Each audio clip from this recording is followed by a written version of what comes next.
we go. Hey, here we out are. There, Kellen. A little replay, like we were getting 5 minutes more lead time. It's all good. It's all good. Hey, everybody. Video for a living or anything like that. Yeah, right. And now it's been quiet the whole day, and now Max is barking. But he just wanted to say, hey, everyone. Thank you for being here. Welcome to the Right Spotlight. I'm Kellen. I'm Brian Monahan. And we're here to introduce you to some of the most interesting authors that we know.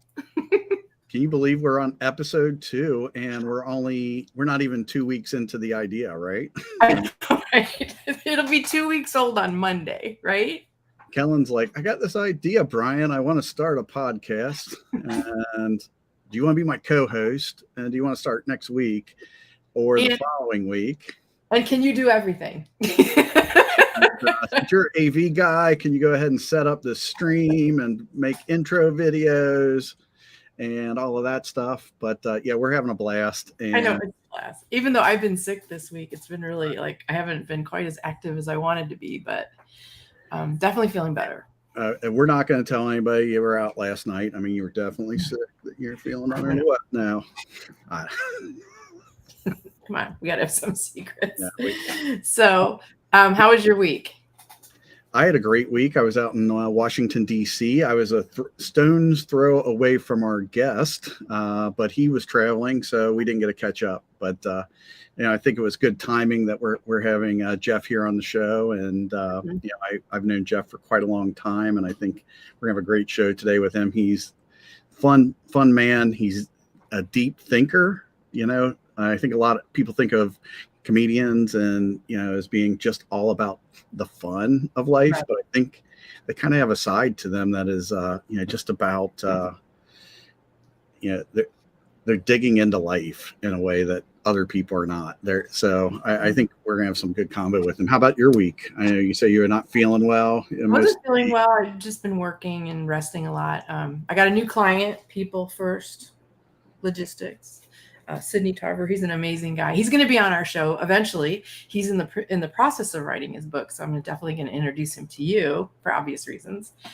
But back to our guest, a lot of people don't realize that comedians are normally geniuses. They're like highly intellectual, and they think it's so easy to have comedic timing and having knowledge. You have to have knowledge to make jokes and make fun of things. You know what I mean? So that's why I'm so excited about having him here today.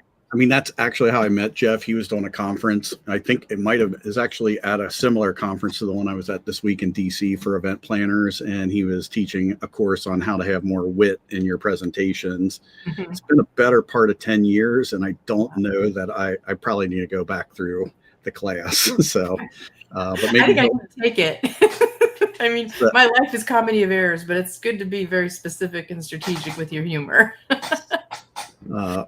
I have to be honest, I've read a couple of Geoff's books, but as I was digging up on Amazon, he is, I think he's got 4 different standard books, and he's got 3 other ones that are like tour guide things. So I want to find out more about that, but he's got a rich profile over on Amazon, and I'm looking forward to hearing what his path's been.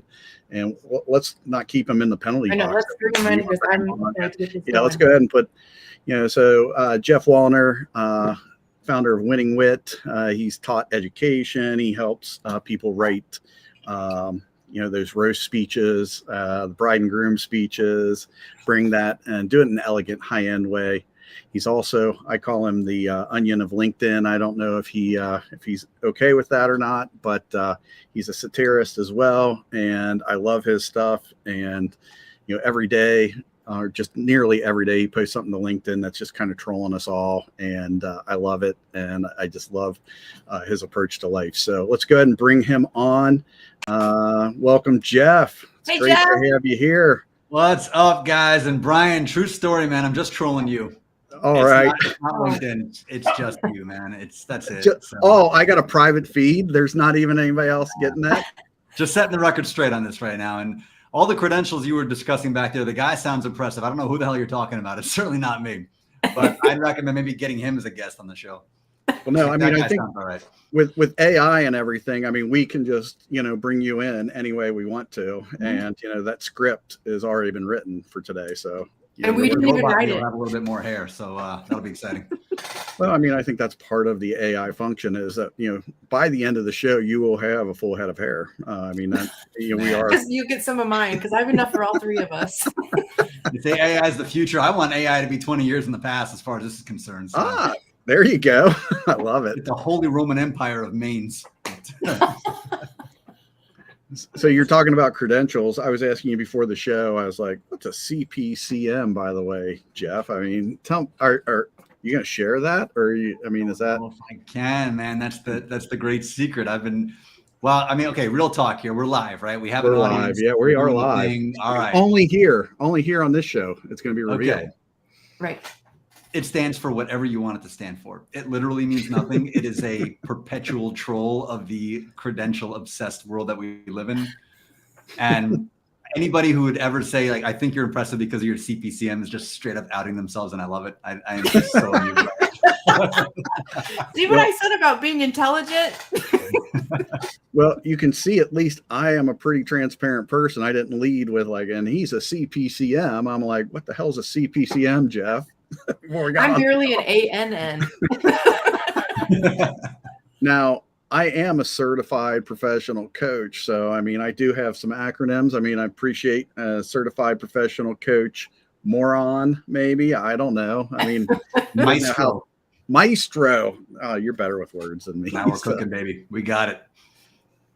So we're here to talk about books. Kellen and I have a book. We only have one each, we're just kind of like, I put your book too far away, Kellen. It's on the other side. I got us covered. Oh, you got it. Great. There it is. But Geoff has got 4, I believe 7 total if you go to Amazon. Is that correct? It's actually 8 now, if you could believe 8. That. It's crazy. One of them depends on who you ask. All right. So which one do you want to talk about? I'll have to be honest. I'm only about halfway through Path of Perfectia. This is your most recent one. Mm-hmm. I was reading a little bit on the plane today on the way back, and there's some interesting characters in it. And I was just wondering, do they have anything to do with anybody real? Tell us about this book a little bit. So they don't actually. And okay, this is you're where not allowed to tell. This is where I gotta brace the two of you and the audience, because this is where the woo-woo crazy starts coming in. All right. This is the good stuff now. So crazy. Then you are my people. We're gonna rock this today. About a year and a half ago, I had this awakening, if you will. And I was driving through the Mississippi Delta, because if you're going to have an awakening, you might as well do it with some good barbecue. I agree. Going over the Mississippi River. And then all of a sudden I feel like in the way people describe near-death experiences, I felt like a near life experience. So I don't know who was like the song Jesus Take the Wheel. I think Jesus actually took the wheel because I wasn't there anymore. I don't know what was going on, but I suddenly had this kind of revelation, and this word came to me called Perfectia. Now, people use a lot of different words for it. Some use the word heaven, some use God, some use source, some use Detroit. Depends on who you ask. It's the same principle. It's like the perfect place. It's the perfect, So the idea was write a book that basically describes what I was experiencing. And then a story started coming together for me, which was called The Path to Perfectia. And it's about how do we, while we're having this human experience here, how do we walk each other home? As Ram Dass said, how do we show up for each other during the most difficult times of our lives? How do we show that kind of divine spark, that luminosity when life is at its most difficult? And then how do we get to the other side while ferrying each other there? And then a whole story came together. And this one's truly my baby. Of all of them, this is the one.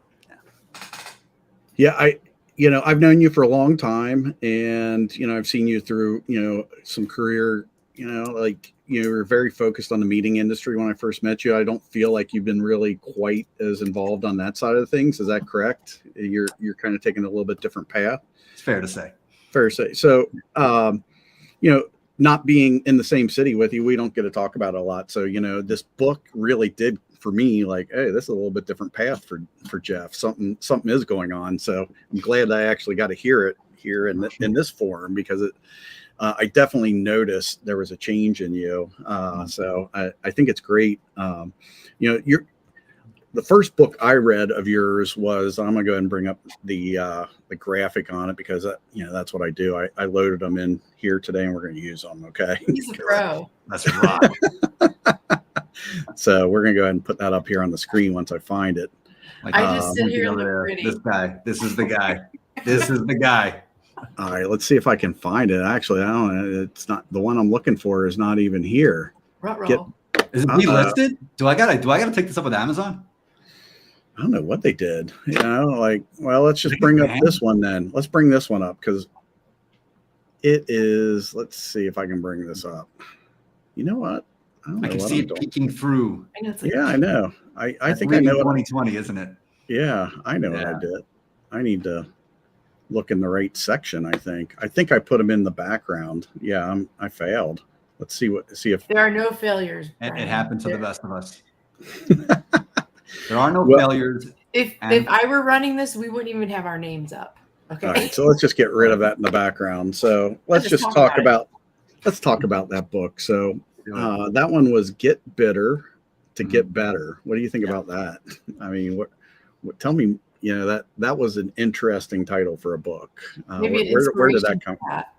Yeah, Get Bitter to Get Better. That was a book that came from a place of the industry book everybody wants to write for the thing that they do as the credibility piece for what they do to get the clients. And so that was what kind of drove that. It's like, you need a book. Like, all right, fine, let's do the book. So I basically became the Howard Hughes of Montreal for a week. I just kind of holed myself up there in a hotel room and became this weird recluse, and it was awesome. And I dug into it. And the essence of Get Bitter to Get Better was, I'd spent all these years coaching folks on how to break through that fear of big moments they have. And the big moment could be, giving a wedding speech. It could be a job interview. It could even be a date. These pivotal moments in life that you win or lose the moment. And so many of us, when we reach the precipice of that moment, we don't break through and deliver because not of anything that's inherent to us, but because of messages we received from the villains of our lives prior to that moment. And the villain could be a narcissistic ex. It could be a domineering mother. It could have been a high school bully. It could have been all these different types of people who planted in our brains, we're not good enough. We can't get it done. And that it never goes away. And when the big moments come up, all you hear is their voice subconsciously. And it drives the bus. So all the advice out there leading up to at least this book that I'd always heard was block them out, forget about them. You're great. You're wonderful. You could do anything. Nah, it's not going to work. Let's do a different approach. Because that voice isn't going anywhere and because the energy of that is still swirling around, why don't we use the energy? And the idea was leaning into the experience of being bullied and belittled and whatever you want to call it, traumatized by these folks, and taking that swirling energy and molding it in the way you want to use it, and then using that as your jet fuel to propel you into those moments. So the book was actually 7 stories based on 7 real clients that I had who used those different bullies they had and those different villains they had in their lives to propel them into winning those big moments. And so it covered people who won a job interview, who started a business, who nailed a wedding speech, who nailed a comedy roast for a retiring doctor, and so on and so forth. Now, if I remember correctly, though, you cover a lot of your own personal stories in this book as well, right? Yeah. Very much so. Yeah. Yes. And it started out with that. And I definitely hoed that road. And I was an extreme introvert as a kid. Yeah. So, how does that feel to reveal yourself through that book and put it on paper and just say, hey, world, why don't you hear about Geoff a little bit, being bullied yourself, things like that. It's equal parts courage and crazy, I think, depending on who you ask. But at the end of the day, I was really hesitant about it, but I knew I had to do it because like anything else, unless you're transparent with your own story, you don't establish credibility with the reader. And you look like some guru know-it-all, and God knows I'm neither. So I needed to at least let people know, hey, I'm here to deliver this message from a place of experience. I know what it's like to be you. I've been you. I am you. I get it. I see you. And if I could do it, I promise that you can do it too, because I was the least likely candidate in the world to ever get up on stage and have a mic. If you knew me when I was 16, that guy, no chance in hell. Yeah, when I read your book, and just to get that, because I've only known you since you were teaching courses to, a room full, I think there were maybe 50, 100 meeting planners in the room the day I met you.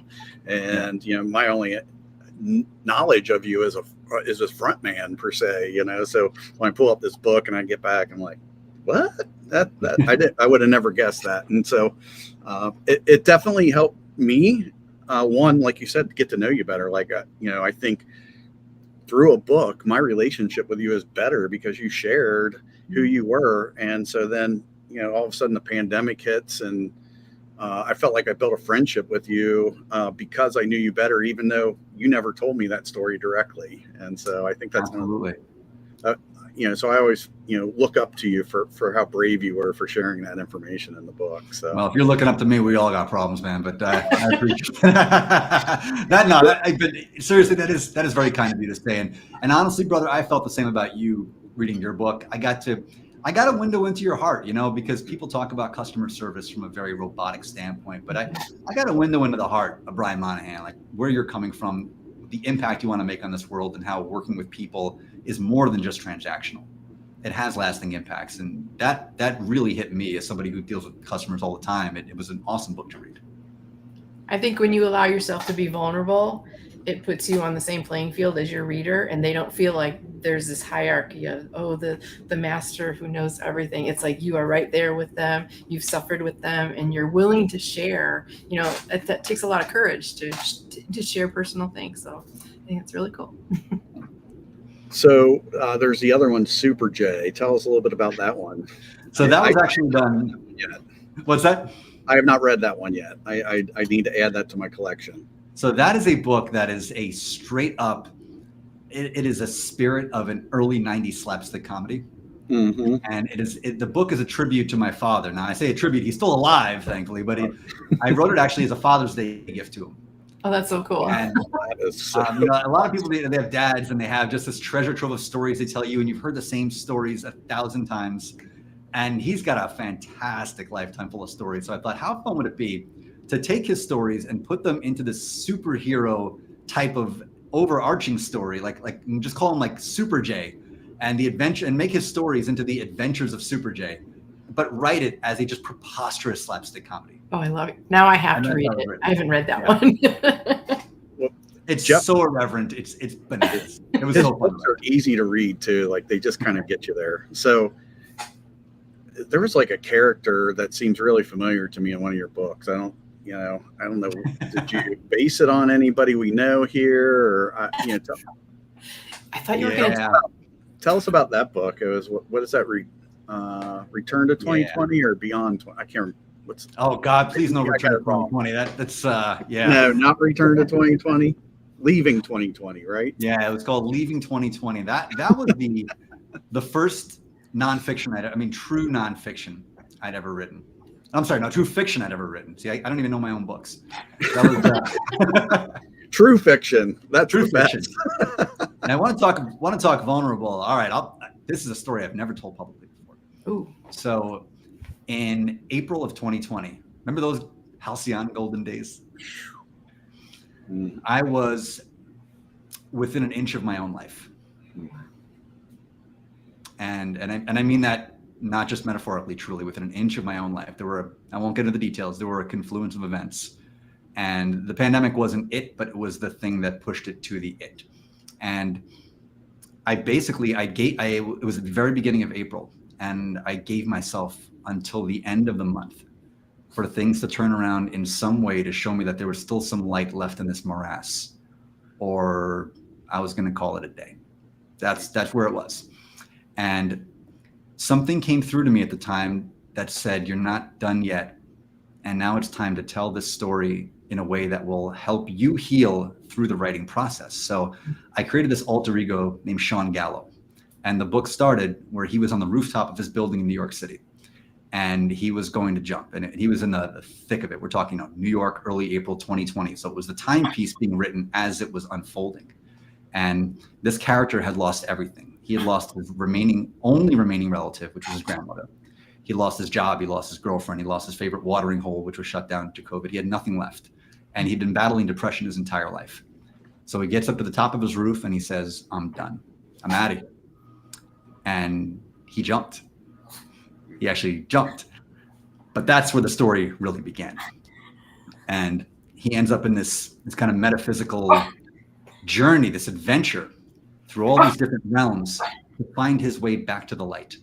And each of these realms, he meets different people who are showcasing different parts of the human experience, different parts of what it means to laugh, different parts of what it means to love, different parts of what it means to dream and to imagine and to connect with others again, and to believe that there's a better possibility waiting.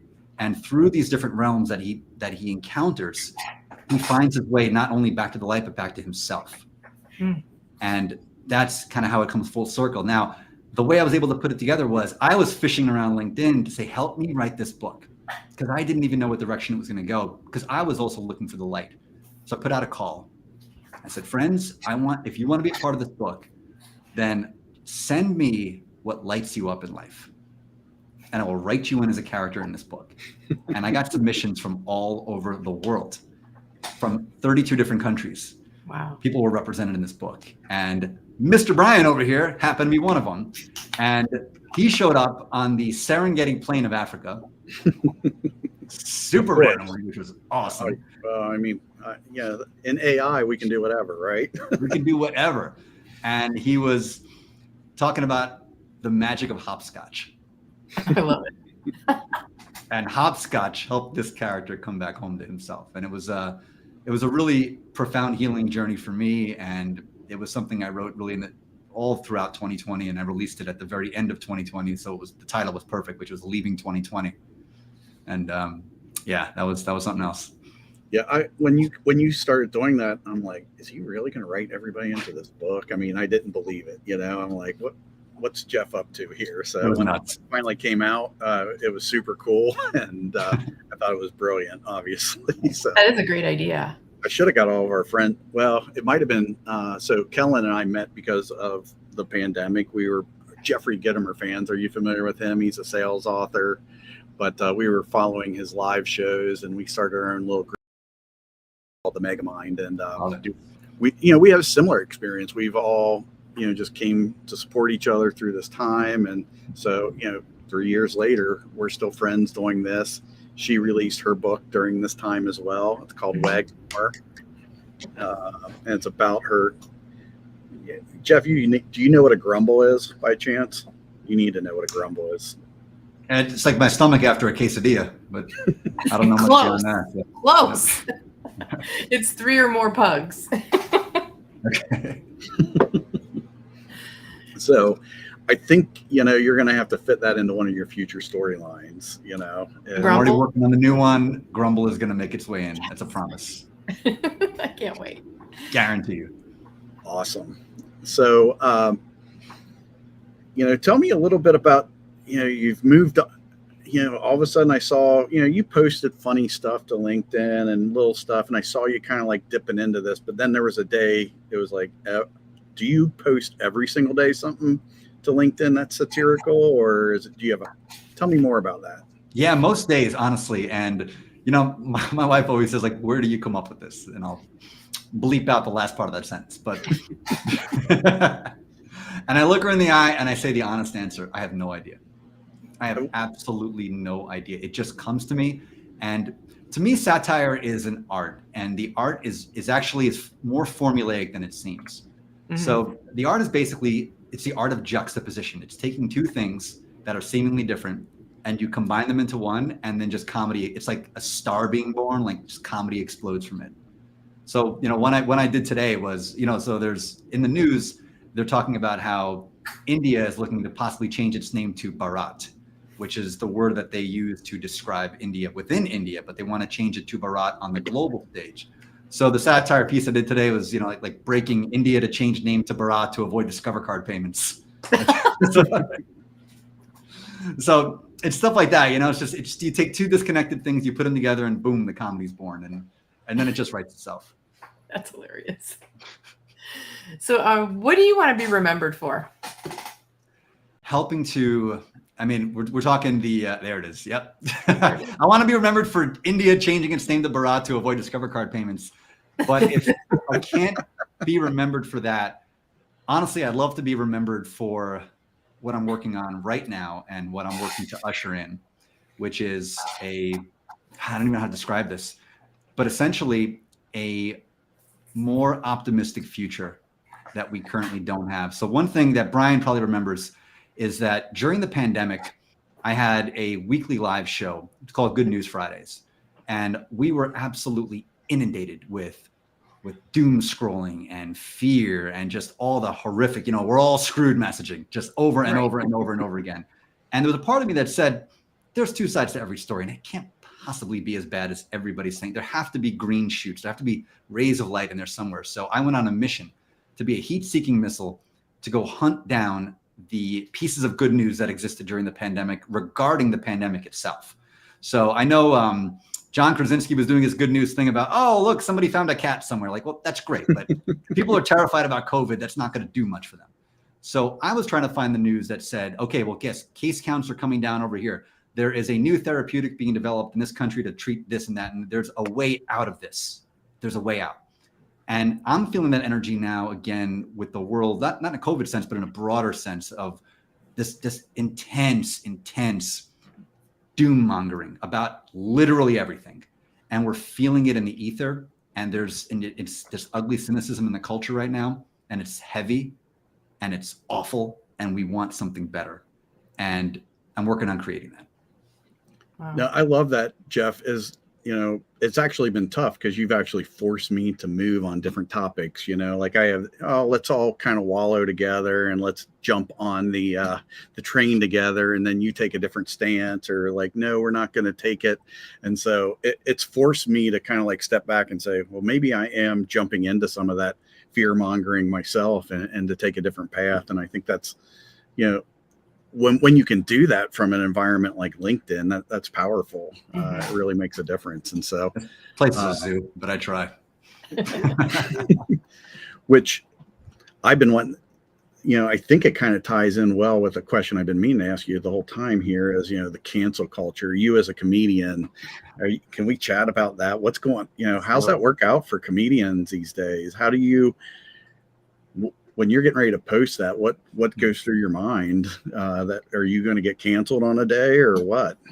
I'm always one post button away from the end of my career, and I know that. Every day I am walking that thin line. It's like somebody who eats sushi every day of their life. One day it's gonna get you. One day you're gonna have the wrong piece of eel, and it's only a matter of time. But honestly, I look at it this way. To me, there's two kinds of minds, and a lot of people these days, they try to pin cancel culture on one side of the political divide. But the reality is, if you go back to the 50s, it existed on the other side of the political divide. So nobody has a monopoly on it. This just shifts back and forth throughout history. The divide is never between right and left. It's always between the literal mind and the ironic mind. And the literal mind can't take a joke. The literal mind literally is like, this is how the world is, period, end of story. You joke about that, off with your head, burn at the stake.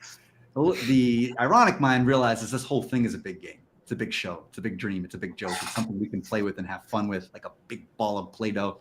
And the minute you start taking anything too seriously, be it yourself, be it an idea, be it a tribe, be it whatever it is, that's when you have to take a moment to step back and identify, why am I taking it so seriously? Do I even believe that? Or has that belief been imprinted upon me by somebody else?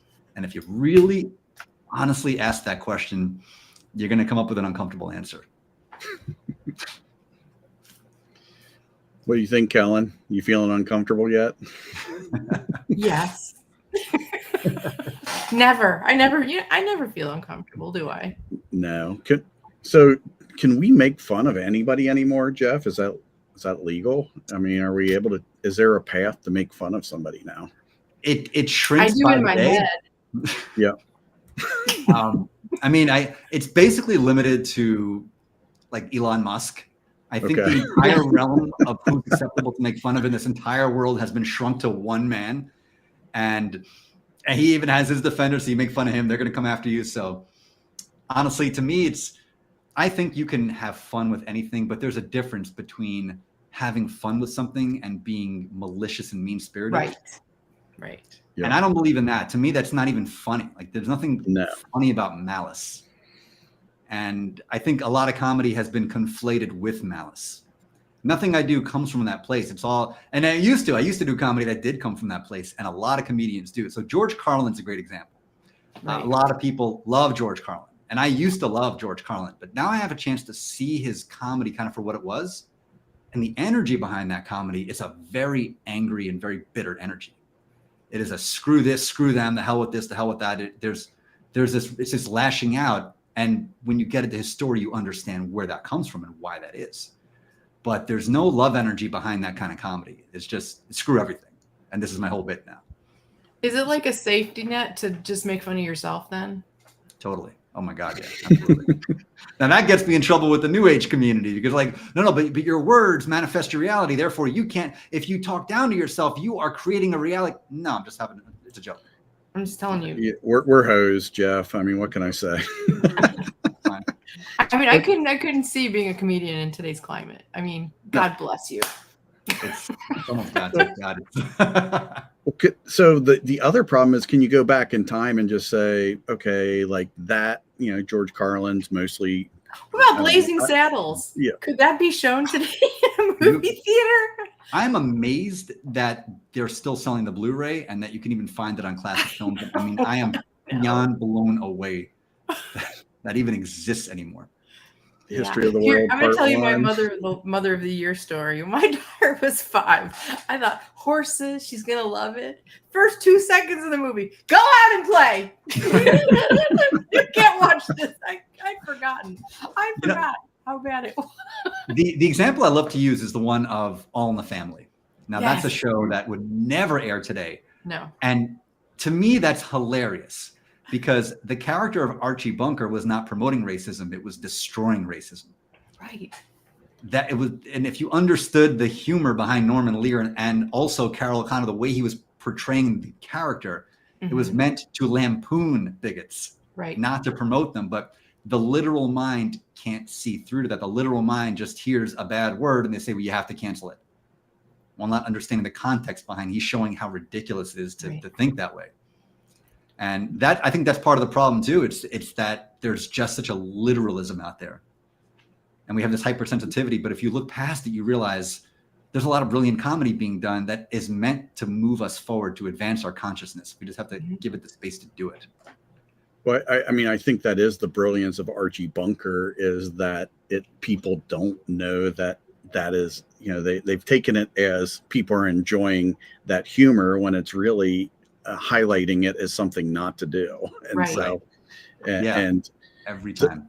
And 40 years later, that certain people still haven't figured that out yet. It's just beyond me. When he's openly said it, it's not a secret anymore. Yeah. Everybody said it. This was the goal behind the character. This was the thing. Yeah, even when it came out, that was the story, and people still have not picked that up after all these years. Now, have you seen the meme where they say they were like 50 years old at the time of that, and I'm actually older than they were in that show, and I'm like, they seem so ancient in that show. Oh, they seem like they're in their 80s or even their 70s or 80s, and Edith, and they were like 50 or something. Yeah. Oh yeah. Remember that episode? She turned 50. Like, is that what 50 looked like in the early 70s? Because I don't know how civilization made that far. Well, they did. I mean, when you were 60 and in the 70s, you were old. You're old. And now it's 8 years away for me. So 60's the new 30. 60's the new 30. Thank you. So I just think that the internet and all the social media has made us dumber and not allowing us. We're not allowed to have opinions anymore. We're so bombarded with all these opinions, and it's like, and we're all afraid to speak. It seems a lot of us are afraid to speak, and that's sad. It's really sad. Yeah, we've all lived in these eras before. I think it's interesting that we're living through our own now, and I think what makes this one the most interesting every era has had censors and a prevailing zeitgeist that says you're allowed to think this and you're not allowed to think that. Mm-hmm. I think it takes us by storm now because we have so much access to information at our fingertips. We have an interconnected world. We're supposed to be living in this renaissance of thought. And yet we're just right back in another dark age of you're Right. allowed to think this, but you're not allowed to think that. Right. So we're like, wait, what? Wait, seriously? It's actually dumbing us up. Oh, absolutely. It totally is. So I'm trying to move something forward here, and I'm gonna need a lot of help from both of you and everybody else watching here. I think we are on the cusp of an actual neo-Renaissance, which excites me because every time throughout history where there's a confluence of two things, you have the zeitgeist that says keep your mouth shut and keep your head down, and you have a plague. When those two come together, it's always followed by a Renaissance, which is fun. Mm-hmm. So I feel like we're on the cusp of this new thought Renaissance, this new Renaissance of love, of connectivity, of advancement, and we're all going to be a part of it in our own way, and it's awesome. Happy to be alive here. Now, is this beyond Perfectia, or is this actually Perfectia that we're talking about right now? To Perfectia.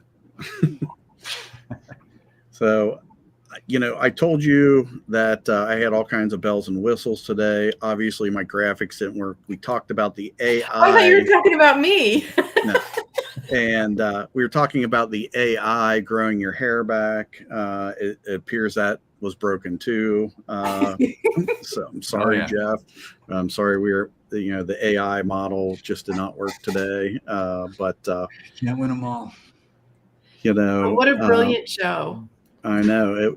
Any parting words or Kellen? Well, no, we don't have our final question. What's our final question? What's your favorite thing?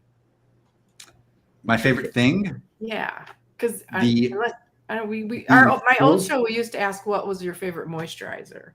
But you're more than welcome to answer. Dove is definitely my favorite moisturizer, and I think my favorite thing is going to be the upcoming Buffalo Bills Super Bowl parade in February. Okay. Interesting. I'm just calling that in from the future. It's my new favorite thing. In your positivity. I'm going to call Joe Burrow and see what's going on. But you called that in last January. It's we're not doing that again. Yeah, I mean they've used up their calls. So I mean, yeah, who day sitting on the couch watching the Bills hoist the trophies. All right.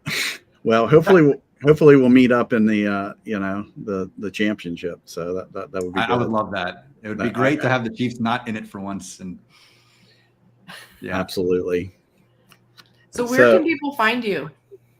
So right here on LinkedIn. So linkedin.com/Geoff Woliner. So that's the best way to I wrote that in wrong. I need to fix that, everybody. You guys know. Oh, actually, no, you're right.